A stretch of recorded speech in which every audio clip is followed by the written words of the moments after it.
2, 1. Good evening. The Thursday, January 14, 2021 virtual meeting of the Brisbane Planning Commission will now come to order. This virtual meeting is compliant with the Governor's Executive Order N-29-20, allowing for deviation of teleconference rules required by the Brown Act. Consistent with the order, this format provides a safe environment for staff, commissioners, and the public while allowing for open participation. This meeting is being broadcast on Comcast Channel 27 and the city's YouTube channel at youtube.com/BrisbaneCA. The agenda materials may be viewed online at brisbaneca.org. For those who would like to make a comment, a call-in telephone number was provided on the agenda and will also be provided during the meeting. Participants may also make their comments through Zoom. Staff, please call the roll. Commissioner Gomez? Here. Commissioner Gooding? Here. Commissioner Patel? Here. Commissioner Saison? Here. Now is adoption of the agenda. May I have a motion to adopt, please? Make a motion. In a second. Second. Staff, please take a voice vote. Commissioner Gomez? Aye. Commissioner Gooding? Aye. Commissioner Patel? Aye. Commissioner Saison? Aye, the motion passes. Consent calendar. If there is any member of the public who would like to remove an item from the consent calendar, please call or text or send a chat through Zoom within the next 30 seconds. And while we're waiting, if there are any commissioners who would like to remove an item, please say so.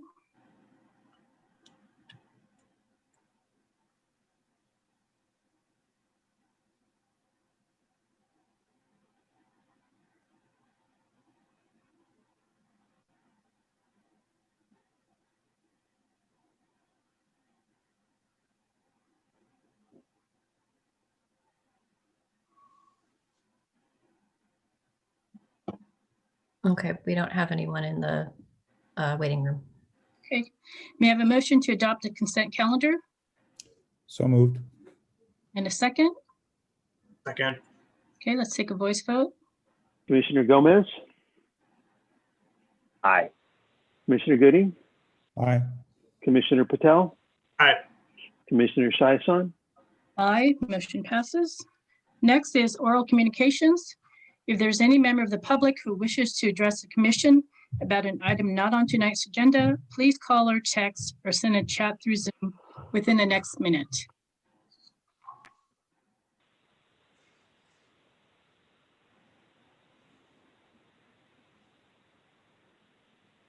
And while we're waiting, I'll turn to written communications. We did not receive any before the meeting. Staff have any come in recently? No, Madam Chair.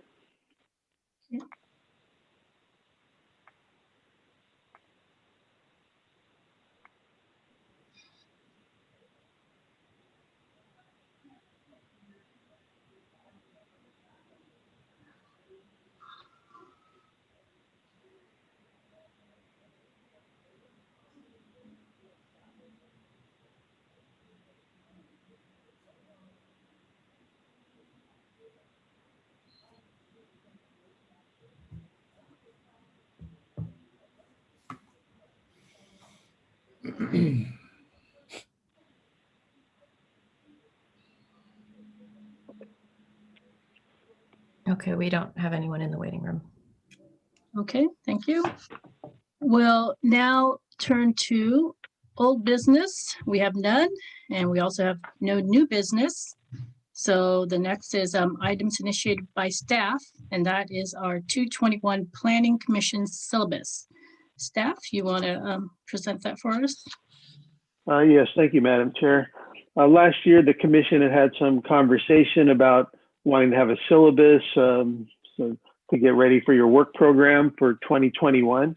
So that includes kind of a listing of maybe some training that staff would suggest we work with the commission on undertaking.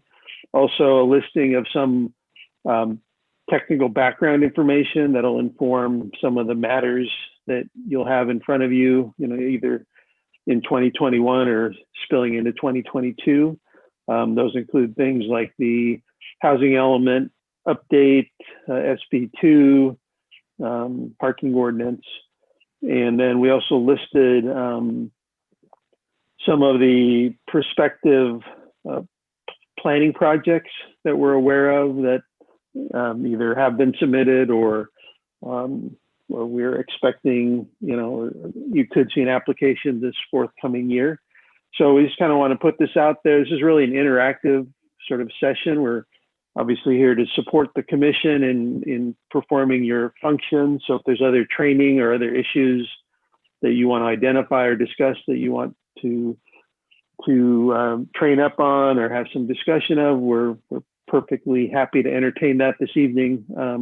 If you want, I don't really feel the need to go over this in particular detail. You've all had a chance to see it.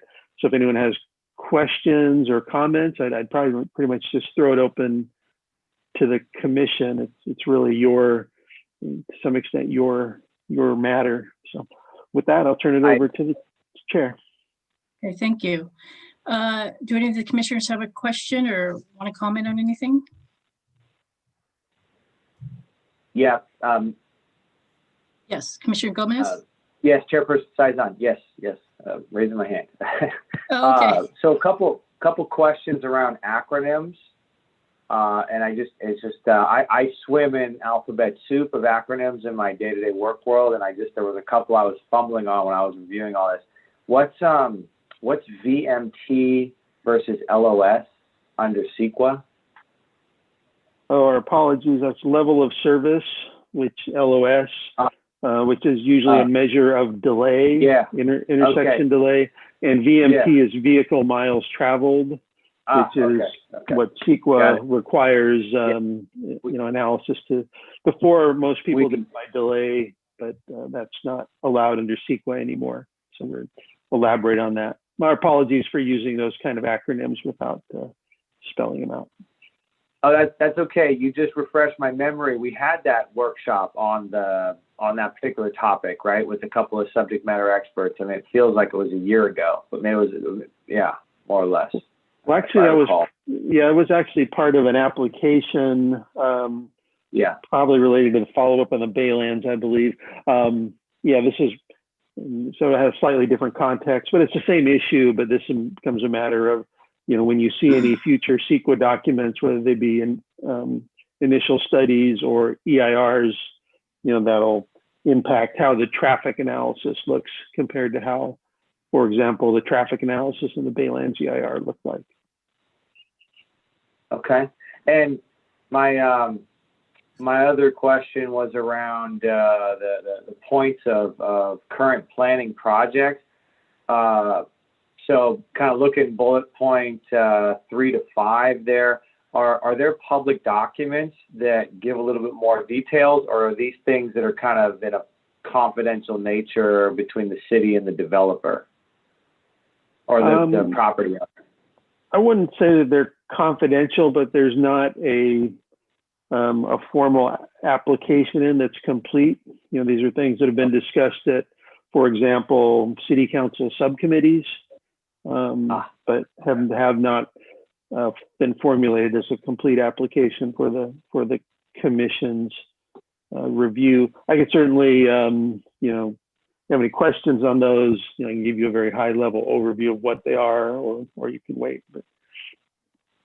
So number 3, when you say that Levinson property, right? That's up off of Guadalupe, and then the lower marshlands next to the PG&E Martin substation. So battery farm would be like energy storage, right? Energy storage. Yes, exactly. Okay. Interesting. Okay. And then Central Sierra Point redevelopment, that's basically the biotech cluster over there, right? Well, it's actually the one remaining vacant site is the hotel site. So it relates to that hotel site, the only vacant property that's left out there. Got it. Okay, and then Corey redevelopment speaks for itself and will probably be a pretty big deal, to say the least. Given past history, yes. Yeah, okay. All right. I'll keep it short. Keep it short. Thank you. Okay, thank you. Anyone else? Okay, I have one. I think the training that you have planned for us looks really good. What I would like to also add in there is a potential workshop or a review of, I think we kind of touched upon this in our previous meetings when we've had developments and there's been issues about residential parking, the lack thereof, and we talked about a little bit about whether we should revisit the issue of residential parking permits. And I think with the increase in potential ADUs and people converting their garages to ADUs, we'll potentially lose parking there. And, and ADUs, they don't need to provide parking. So I think we're going to have a lot of issues with finding enough street parking for everybody. So I was thinking if we could have some kind of workshop into that this coming year. Sure, we can. There are some provisions in the code already for parking permit programs, but we could certainly highlight what they are. And ironically, or not ironically, because they're on the street, they're not really in the commission's wheelhouse or purview. But we're glad to kind of go through what the code allows for nowadays, or in terms of permitting parking. So that's not even something that we could examine or get public input. What happens now in terms of residential parking? You said we currently have a program in place for that. There's a residential, if a neighborhood chooses to, there's a procedure in the municipal code to sort of establish a street parking program, that it's at the initiative of a neighborhood. It's again through, I believe it's through the city engineer, basically through public works, because again, they administer the public right of way parking. So a resident would have to take the initiative to do that? Yes. Oh. We're glad to kind of we can have a quick presentation, schedule that so you understand what the requirements are and the program. And again, while it's not in your purview, if you want to make some comments to the city council in terms of modification or what have you, that's certainly always your option, even though it's not technically in your purview. So, yeah, okay, I was just wondering, because I wasn't aware of it, so I was wondering if other residents would not be aware that if they felt like there was an issue regarding street parking, in their neighborhood, if that's something that they could actually try to, fix. So, and also maybe it'd be a good idea for us to maybe have a report on how many ADUs we have, periodically, so that people understand how many, maybe in their neighborhoods, their neighbors are putting in an ADU and removing potentially parking from their street, from their neighborhood. So. Mm-hmm. Anyone else? Sorry, can you explain a little bit more of what you would envision for the commission for that? Do you mean you'd want to have presentations from staff regularly to list permits issued, or what were you looking for from staff for that?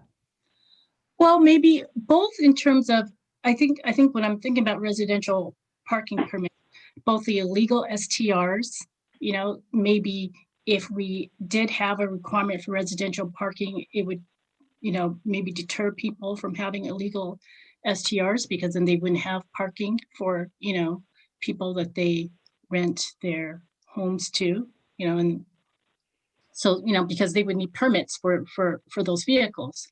And just, I don't know, just to keep people abreast of what's going on in their neighborhoods regarding ADUs.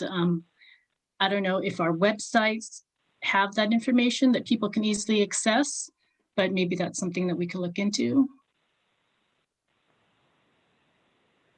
We don't publish permit data right now on the city's website.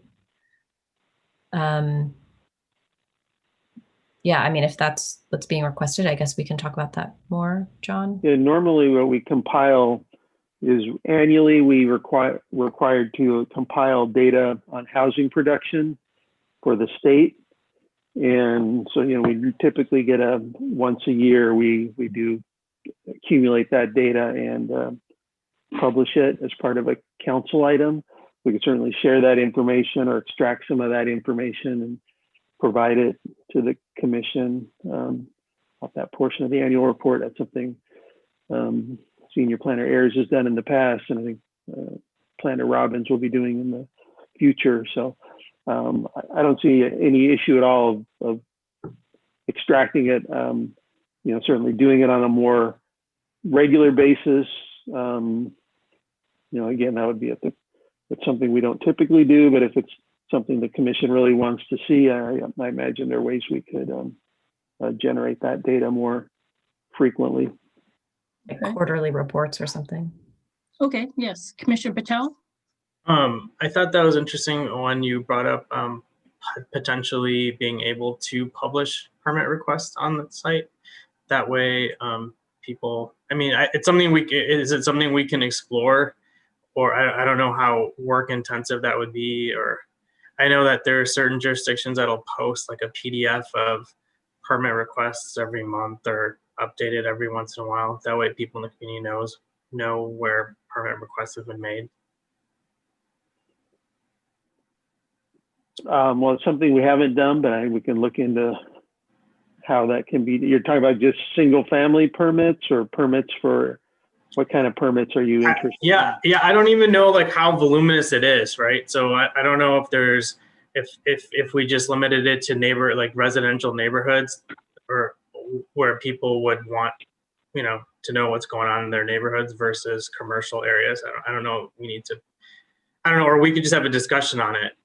Yeah, why don't we just put that as maybe another item of discussion the commission wants to talk about, is sort of that sort of public information. We can have a further conversation about what the commission's interested in.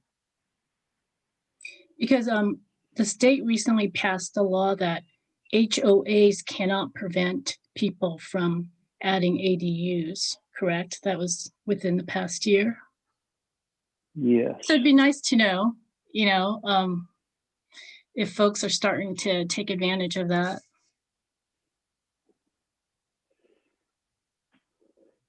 Well, certainly the first annual report, the annual report is due in April. So, we'll certainly have information from 2020 available in April of 2021. So we can extract that and provide that. Okay. Anyone else?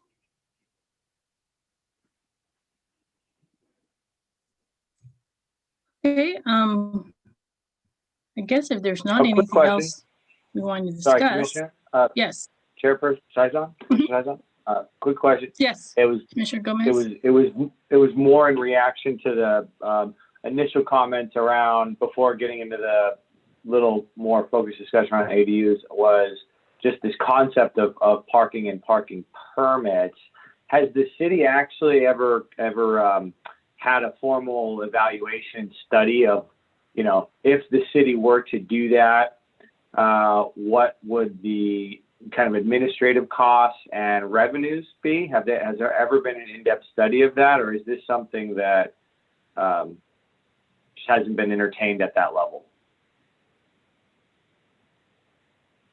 Well, the program has been in place for a while. I'm not aware of what sort of measures they went through. I don't know that it's ever been implemented, or if there are any actual permits have been issued out of it, which obviously would be a question of its,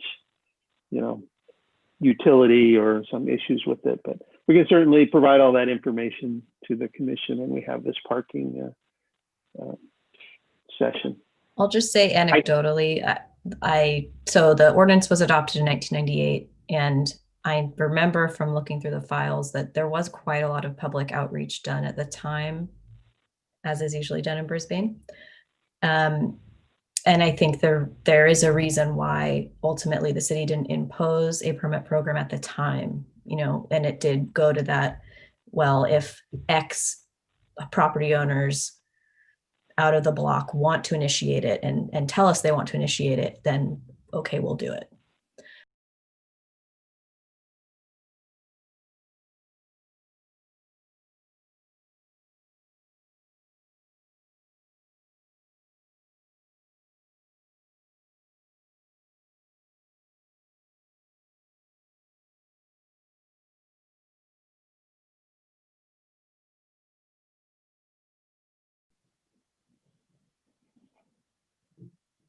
Okay. Are we still on here?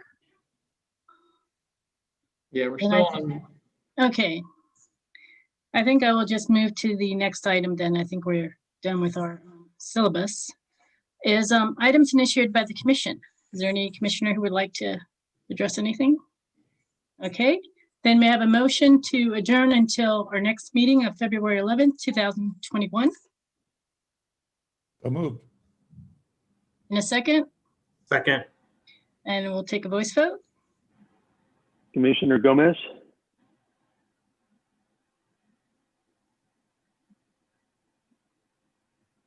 Paulo? He said aye. He said that. Yeah. Commissioner Gooding, Aye. Commissioner Patel, Aye. Commissioner Shiason. Aye, okay, motion passes. Okay, thank you. Good night, everyone. All right. Thank See you you. next month. Aye. Bye-bye.